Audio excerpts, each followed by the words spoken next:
પ્રિય મિત્રો, શું તમે જાણો છો કે હોળીની પવિત્ર અગ્નિમાં નાખેલી વસ્તુ એક નાની ભૂલ તમારા આખા વર્ષની ખુશીઓને છીનવી શકે છે? આ વર્ષે હોળી પર ચંદ્રગ્રહણનો એવો ભયાનક સંયોગ બની રહ્યો છે જે કદાચ તમે તમારા જીવનમાં ક્યારેય જોયો નહીં હોય. જો તમે કંગાળીથી બચવા અને રાતોરાત ભાગ્ય બદલવા માંગતા હો તો આ વિડીયોનો એક પણ સેકન્ડ મિસ ન કરતા, કારણ કે આજે અમે એવા ગુપ્ત ઉપાયો જણાવીશું જે અંબાણી જેવા મોટા લોકો પણ કરે છે. ભક્તો, હોળીની અગ્નિમાં આ 5 વસ્તુઓ ભૂલથી પણ ક્યારેય ન નાખતા, નહીં તો નિર્ધનતા આવી શકે છે અને ઘરમાં કંગાળી છવાઈ શકે છે. ઘણા લોકો અજાણતા હોળીની આગમાં એવી વસ્તુઓ નાખી દે છે જેની નકારાત્મક અસર તેમના પર પડે છે. તેમને એ ખબર જ નથી હોતી કે આ વસ્તુઓને બાળવાથી ઘરમાં સંકટ આવી શકે છે.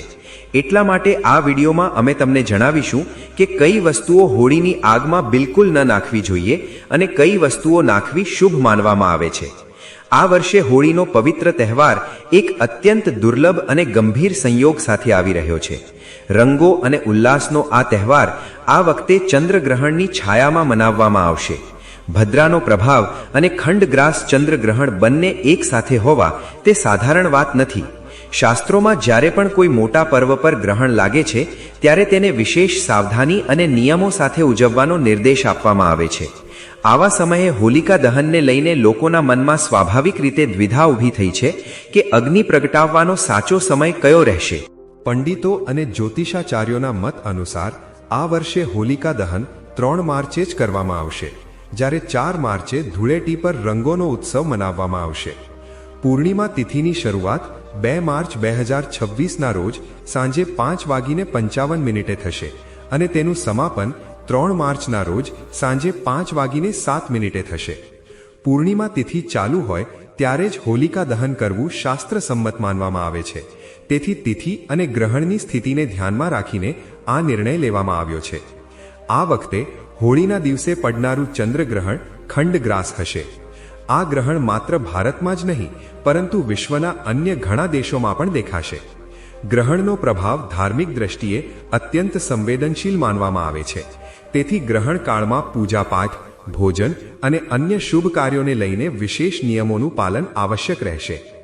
ગ્રહણ સમાપ્ત થયા પછી જ શુભ કાર્ય પ્રારંભ કરવું શ્રેષ્ઠ માનવામાં આવ્યું છે. ગ્રહણ બાદ સાંજે 6:25 થી લઈને રાત્રે 8:50 સુધી હોલિકા દહનનું શુભ મુહૂર્ત રહેશે. આ એ જ સમય હશે જ્યારે વિધિ વિધાનથી અગ્નિ પ્રગટાવવામાં આવશે. એટલા માટે આ વર્ષે હોળી માત્ર રંગોનો ઉત્સવ નથી, પરંતુ સંયમ, શ્રદ્ધા અને સાચા સમયની સમજનો પણ પર્વ બની ગયો છે. જે વ્યક્તિ આ નિયમોનું પાલન કરશે તે આ દુર્લભ સંયોગનું સકારાત્મક ફળ ચોક્કસ પ્રાપ્ત કરશે. ભક્તો, જ્યારે પણ ચંદ્રગ્રહણ લાગે છે ત્યારે ગ્રહોની વિશેષ સ્થિતિ બને છે. આ દરમિયાન મંગળ, સૂર્ય અને રાહુ સામસામે હોય છે. આપણા વેદ અને પુરાણોમાં જણાવવામાં આવ્યું છે કે ચંદ્રગ્રહણ સમયે દેવી શક્તિઓનો પ્રભાવ થોડા સમય માટે ઓછો થઈ જાય છે. શાસ્ત્રોમાં નક્ષત્ર વિદ્યા અનુસાર હોલિકા દહનની રાતને સિદ્ધિ પ્રાપ્તિની રાત માનવામાં આવી છે. આ રાત્રે સકારાત્મક અને નકારાત્મક બંને પ્રકારની ઉર્જા ખૂબ સક્રિય રહે છે. આ જ કારણ છે કે લોકો સદીઓથી આ દિવસે વિશેષ સાધના અને ઉપાયો કરતા આવ્યા છે. એવું માનવામાં આવે છે કે હોલિકા દહનની રાત્રે કરેલી સાધના ખૂબ પ્રભાવશાળી અને ફળદાયી હોય છે, જેનાથી ચોક્કસ લાભ મળે છે. આ દિવસે કોઈ પણ દેવતાની સાધના સિદ્ધ કરી શકાય છે. આજના આ વિડીયોમાં અમે તમને જણાવીશું કે હોળી અને હોલિકા દહન પર કરવામાં આવતા કેટલાક પ્રભાવશાળી ઉપાયો કયા કયા છે, જેનાથી તમે આવનારા વર્ષમાં ખુશીઓ મેળવી શકો છો અને તમારા દુઃખ, દર્દ તથા કષ્ટોને દૂર કરી શકો છો. પરંતુ શું તમે જાણો છો કે હોલિકા દહન પર કેટલીક વસ્તુઓ એવી હોય છે જેને ક્યારેય પણ દહનની અગ્નિમાં અર્પણ ન કરવી જોઈએ? આ વસ્તુઓ અર્પણ કરવાથી લાભને બદલે નુકસાન થઈ શકે છે. આ વિડીયો ખૂબ જ જ્ઞાનવર્ધક થવાનો છે, તેથી તેને અંત સુધી જરૂર જુઓ. વિડીયો શરૂ કરતા પહેલા લક્ષ્મી માતાના આશીર્વાદ મેળવવા માટે કોમેન્ટ બોક્સમાં જય લક્ષ્મી માતા અવશ્ય લખો, જેથી તેમના આશીર્વાદ તમારા સુધી સીધા પહોંચી શકે. શાસ્ત્રો અનુસાર હોલિકા દહન સમયે અગ્નિમાં તૂટેલું કે ખરાબ અનાજ ન ચડાવવું જોઈએ. આવું કરવાથી હોળી માતાના આશીર્વાદ મળવાને બદલે શ્રાપ લાગી શકે છે. પૂજાપાઠમાં હંમેશા સંપૂર્ણ અને પવિત્ર વસ્તુઓનો જ ઉપયોગ કરવો જોઈએ. કારણ કે અધૂરી વસ્તુઓ વાપરવાથી ફળ પણ અધૂરું જ મળે છે. હોળિકા દહન સમયે જ્યારે અનાજ અર્પણ કરો ત્યારે તેની ઉપર લીલા પાંદડા જરૂર હોવા જોઈએ. આનાથી પૂજાનો પ્રભાવ વધુ શુભ થાય છે. તેથી ધ્યાન રાખો કે હોળીની અગ્નિમાં શુદ્ધ અને સંપૂર્ણ વસ્તુઓ જ ચડાવવામાં આવે, જેથી જીવનમાં સકારાત્મકતા અને ખુશાલી જળવાઈ રહે. તૂટેલું અનાજ બિલકુલ ન હોય. હંમેશા યાદ રાખો કે હોળિકા દહનથી બરાબર પહેલા ઘરમાં શેરડી અવશ્ય લાવો અને તેની સંખ્યા 2, 5 કે 7 હોવી જોઈએ. અગ્નિમાં પાણીવાળું નારિયેળ ન ચડાવવું જોઈએ. આનાથી તમે પાપના ભાગીદાર બની શકો છો. હંમેશા સૂકું નારિયેળ જ હોળીની અગ્નિમાં અર્પણ કરવું જોઈએ. પાણીવાળું નારિયેળ અગ્નિમાં ભૂલથી પણ ન નાખો. જ્યારે સૂકું નારિયેળ હોળીની અગ્નિમાં અર્પણ કરો ત્યારે તેને પહેલા આખા પરિવારના હાથથી સ્પર્શ કરાવી લો. આવું કરવાથી હોળી માતા જતા જતા તમને ધનથી માલામાલ કરી શકે છે અને તમારા કષ્ટોને પોતાની સાથે લઈ જાય છે. પાણીવાળું નારિયેળ પૂજા દરમિયાન રાખી શકો છો, પણ તેને અગ્નિમાં ન નાખવું જોઈએ. માનવામાં આવે છે કે હોળી માતાને ઘરનો ભોગ ખૂબ પ્રિય છે. એટલા માટે ઘરમાં જે પણ વાનગી બની હોય તે હોળી માતાને અવશ્ય અર્પણ કરો. હોળિકા દહનમાં ગાયના છાણમાંથી બનેલા છાણા એટલે કે ઉપલા અવશ્ય ચડાવવા જોઈએ. આ સિવાય લીલા ચણા, ઘઉંની ડુંડીઓ કે કોઈ પણ નવો પાક હોળીની અગ્નિમાં અર્પણ કરો. આનાથી ઘરમાં અન્નની ક્યારેય અછત નહીં થાય. જ્યારે ડુંડીઓ અર્પણ કરો ત્યારે એ ધ્યાન આપો કે તે તૂટેલી કે સૂકી ન હોય, પણ તાજી અને લીલીછમ હોય. સૂકી ડુંડીઓ ચઢાવવાથી પાપ લાગે છે. શાસ્ત્રો અનુસાર જો માસિક ધર્મ ચાલતો હોય તો હોલિકા દહનની પૂજા અન્ય કોઈ પાસે કરાવી શકો છો. પૂજા તેવી જ રીતે કરવી જોઈએ જેવી રીતે હંમેશા કરતા આવ્યા છો. પરંતુ આ દરમિયાન તમે હોલિકા દહનની પાસે ન જશો. તમે દૂરથી જ દર્શન કરી શકો છો અને પૂજાનું ફળ તમને અવશ્ય મળશે. હોલિકા દહનમાં ચોખાના બનેલા પાપડ અને કાચા ચોખા અવશ્ય અર્પણ કરો. આનાથી ધન પ્રાપ્તિ થાય છે અને ઘરમાંથી નિર્ધનતા દૂર થાય છે. ગાય માતાને પણ આ દિવસે ભોગ અવશ્ય લગાવો. ગાય માતાને રોટલી, ગોળ તથા દાળ અને અન્ય મીઠી વાનગીઓ ખવડાવવાથી ઘણા જન્મો સુધી સુખ સમૃદ્ધિ જળવાઈ રહે છે, એવું માનવામાં આવે છે. હોલિકા દહનના દિવસે ગાય માતાને ભોગ લગાવવાથી તમામ દેવી દેવતાઓને પ્રસન્ન કરી શકાય છે. આ દિવસે જો બીજું કંઈ ન કરી શકો તો ઓછામાં ઓછું ગાય માતાને ભોગ જરૂર અર્પણ કરો. આનાથી હોળી માતાના આશીર્વાદ હંમેશા રહેશે. હોલિકા દહન થયા પછી બીજે દિવસે હોળીની રાખ ઘેર અવશ્ય લાવવી જોઈએ અને આખા પરિવારના કપાળ પર તેનો ચાંદલો કરવો જોઈએ. આ રાખને કાળા કપડામાં બાંધીને ઘરમાં સુરક્ષિત રાખો. જો નાના બાળકોને નજર લાગી જાય તો તેમના કપાળ પર આ રાખનો ટીકો લગાવો. આનાથી બુરી નજરનો પ્રભાવ નહીં પડે. હોળીની રાખને કાળા કપડામાં બાંધીને દુકાનના ગલ્લામાં કે લોકરમાં રાખવાથી ધનમાં વૃદ્ધિ થાય છે અને કોઈની બુરી નજર નથી લાગતી. હોળીની રાત્રે કેટલાક વિશેષ ઉપાય કરવાથી ઘરમાં સુખ વૃદ્ધિ આવે છે અને નેગેટિવ એનર્જી દૂર થાય છે. માનવામાં આવે છે કે હોળીના દિવસે સફેદ વસ્તુઓ કોઈની પાસેથી ન લેવી જોઈએ. આ દિવસે ટોણા ટોટકા વધુ પ્રભાવશાળી માનવામાં આવે છે અને સફેદ વસ્તુઓ દ્વારા કોઈના પર ખરાબ પ્રભાવ પાડી શકાય છે. તેથી આ દિવસે સફેદ વસ્તુઓ ન લો. વેદ પુરાણો અનુસાર હોળી ખુશીઓ અને પ્રેમનો પર્વ છે. આ દિવસે માંસ અને મદિરાનું સેવન ન કરવું જોઈએ. જે વ્યક્તિ હોળીના દિવસે માંસ અને દારૂનું સેવન કરે છે તેની આગલી યોની કૂતરાની માનવામાં આવે છે અને એવી વ્યક્તિ ઘણા જન્મો સુધી કષ્ટ ભોગવે છે. શાસ્ત્રોમાં કહેવામાં આવ્યું છે કે ભગવાન શ્રી કૃષ્ણને હોળીનો પર્વ અત્યંત પ્રિય છે. તેથી આ દિવસે એવું કોઈ કાર્ય ન કરવું જોઈએ જેનાથી ભગવાન શ્રી કૃષ્ણ નારાજ થાય. હોળીના દિવસે ગાળાગાળી ન કરવી જોઈએ, વડીલોનું અપમાન ન કરવું જોઈએ અને મોડે સુધી ઊંઘવાનું ટાળવું જોઈએ. આ દિવસે પતિ પત્નીએ સંયમ રાખવો જોઈએ અને બ્રહ્મચર્યનું પાલન કરવું લાભદાયી હોય છે. હોળીના રંગો નેગેટિવ એનર્જીને દૂર કરી દે છે. તેથી જે વ્યક્તિ સાચા મનથી હોળી રમે છે તેના પર હોળી માતાના આશીર્વાદ હંમેશા રહે છે. જ્યોતિષ શાસ્ત્ર અનુસાર હોળી દહનના દિવસે ચાંદીનો સિક્કો અને એક મુઠ્ઠી ધાણા જરૂર ખરીદવા જોઈએ. ત્યારબાદ પીળા વસ્ત્રમાં હળદર સાથે તેને માતા લક્ષ્મીના ચરણોમાં રાખો. પછી હોલિકા દહનની રાત્રે ચાંદીનો સિક્કો, ધાણા અને હળદરની પોટલીને ઘરની તિજોરીમાં રાખો. આવું કરવાથી ઘરમાં ક્યારેય ધનની અછત નથી થતી. અને ભક્તો, હોળીના દિવસે તમારા ઘરના મુખ્ય દ્વાર પર આંબા કે આસોપાલવના પાનનું તોરણ જરૂર લગાવો. વાસ્તુ મુજબ આવું કરવું ખૂબ જ શુભ માનવામાં આવે છે. ઘરના દરવાજે તોરણ લગાવવાથી સકારાત્મક ઉર્જા આવે છે અને નકારાત્મક શક્તિઓ દૂર રહે છે. શાસ્ત્રો અનુસાર હોળીના દિવસે તુલસીના છોડને ખૂબ શુભ માનવામાં આવે છે. આ દિવસે તુલસીનો છોડ લાવીને તેને તમારા ડ્રોઈંગ રૂમ કે હોલમાં રાખવો સારો હોય છે. માન્યતા છે કે જ્યાં તુલસીનો છોડ હોય છે ત્યાં ધન અને સમૃદ્ધિ જળવાઈ રહે છે. વાસ્તુશાસ્ત્રમાં હોળીના દિવસે ધાતુના કાચબાને પણ શુભ માનવામાં આવ્યો છે. કહેવાય છે કે ધાતુનો કાચબો ઘરમાં રાખવાથી સકારાત્મક ઉર્જા આવે છે અને ધનમાં વધારો થાય છે. તેથી હોળીના શુભ અવસરે ધાતુથી બનેલો કાચબો ઘેર જરૂર લાવો. હોલિકા દહનની રાત્રે ત્યાંની રાખ લઈને આવો અને તેને ઘરના દરેક હિસ્સામાં હળવેથી છાંટી દો. આનાથી ઘરની નેગેટિવ એનર્જી સમાપ્ત થઈ જાય છે. સાથે જ હોળીના દિવસે સવારે ઘરના મુખ્ય દ્વાર પર તોરણ જરૂર લગાવો, કારણ કે પૂર્ણિમા તિથિ માં લક્ષ્મીને પ્રિય હોય છે. આવું કરવાથી ઘરમાં તેમના આશીર્વાદ જળવાઈ રહે છે. હોળી એક પવિત્ર તહેવાર છે અને તેને સાચા મન અને શ્રદ્ધાથી મનાવવો જોઈએ. જે લોકો હોળીનો તહેવાર સન્માન અને સાચા મનથી નથી મનાવતા, તેઓ ભગવાન શ્રી કૃષ્ણના આશીર્વાદથી વંચિત રહી શકે છે. હવે વાત કરીએ કે હોળીના દિવસે કઈ વસ્તુઓનું દાન ન કરવું જોઈએ. વિડીયોમાં આગળ વધતા પહેલા લક્ષ્મી માતાના સાચા ભક્તો વિડીયોને લાઈક જરૂર કરે અને કોમેન્ટ બોક્સમાં લખે જય માં લક્ષ્મી. અમારા પર અને અમારા પરિવાર પર કૃપા કરો અને અમારા દુઃખ દૂર કરો એવું લખો, જેથી લક્ષ્મી માતાજીના આશીર્વાદ તમારા અને તમારા પરિવાર પર જળવાઈ રહે અને તમને ક્યારેય ધનની અછત ન થાય. વાસ્તુશાસ્ત્ર અનુસાર હોળીના દિવસે સૌભાગ્યવતી સ્ત્રીઓએ બિંદી, સિંદૂર અને અન્ય 16 શણગારની વસ્તુઓ દાન ન કરવી જોઈએ. આ દિવસે નેગેટિવ એનર્જી સમાપ્ત થાય છે અને સકારાત્મક ઉર્જાનો સંચાર થાય છે. એવામાં આ વસ્તુઓનું દાન કરવું પતિ માટે હાનિકારક હોઈ શકે છે.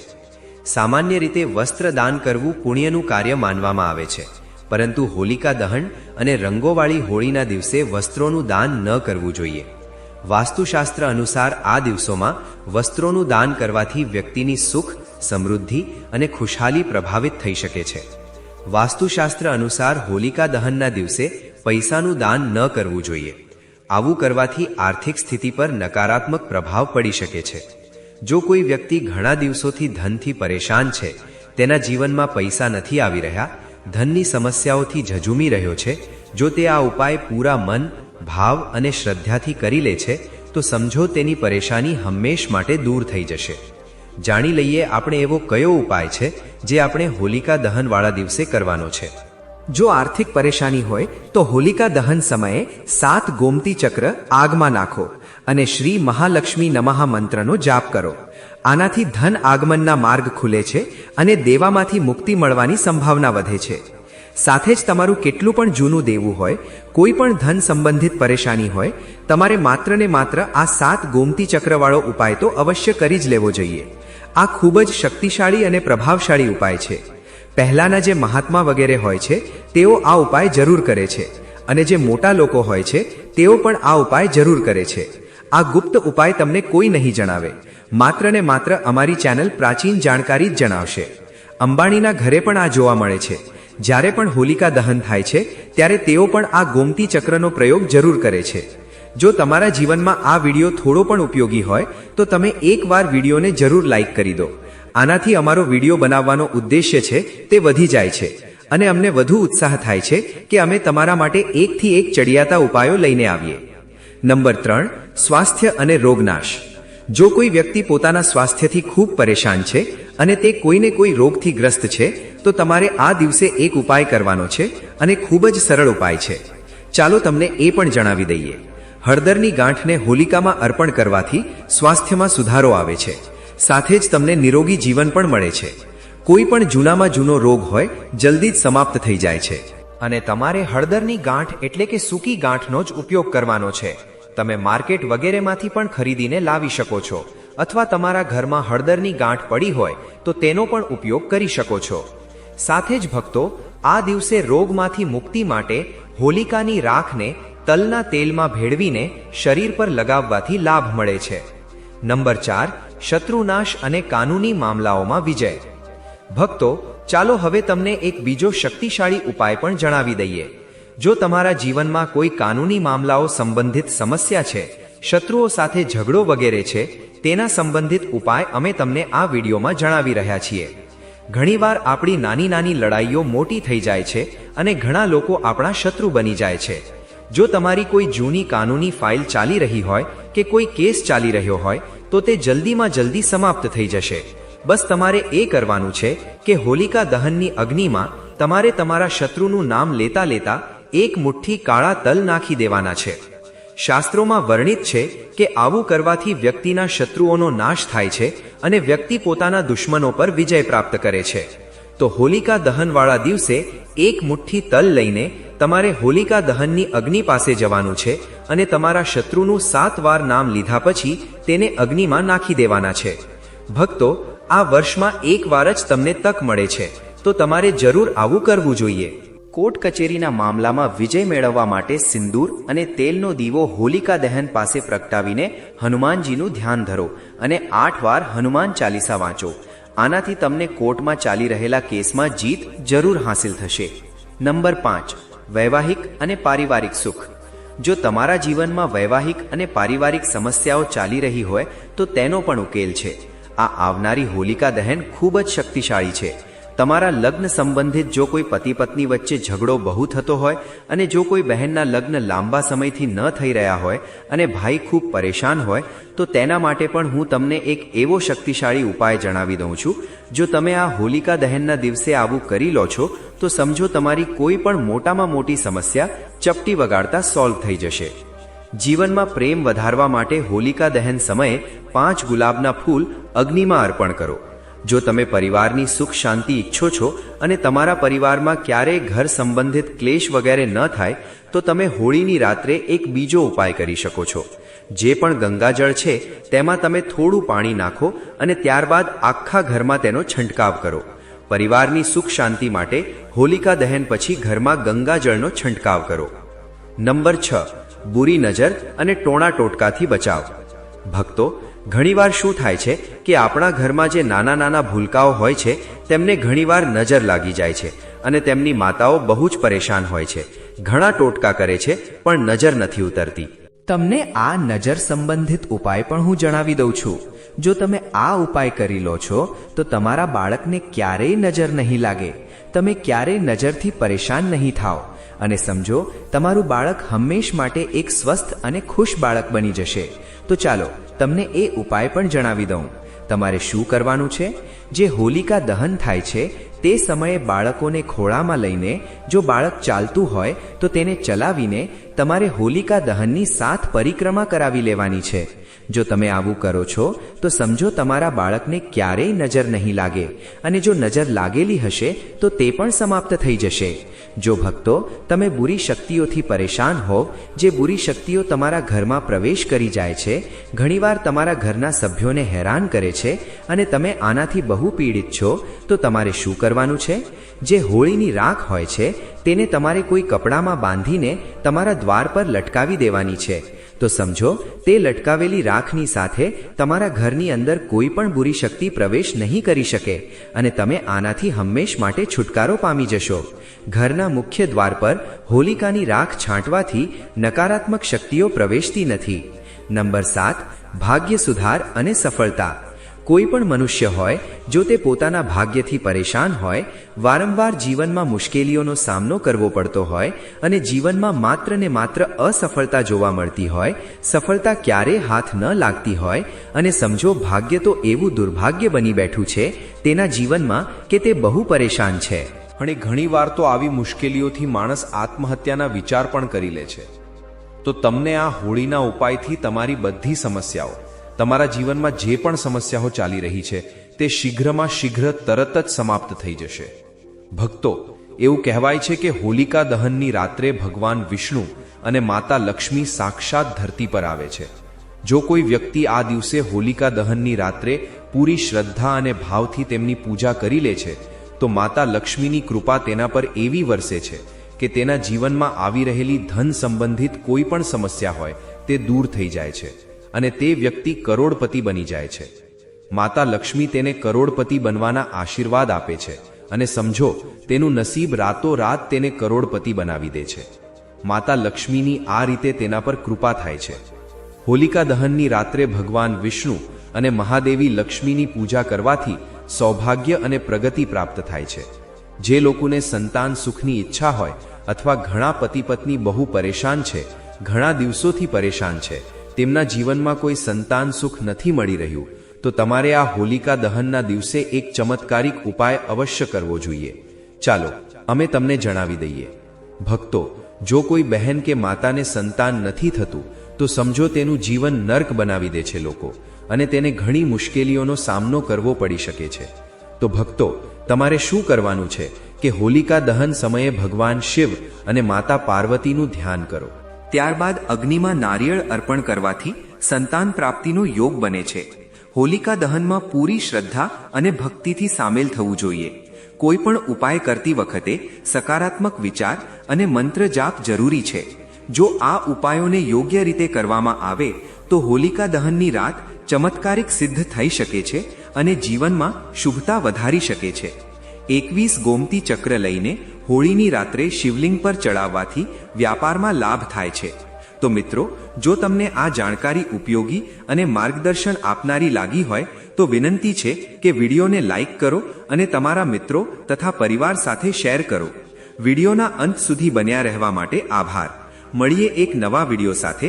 ત્યાં સુધી જય શ્રી કૃષ્ણ. ધન્યવાદ.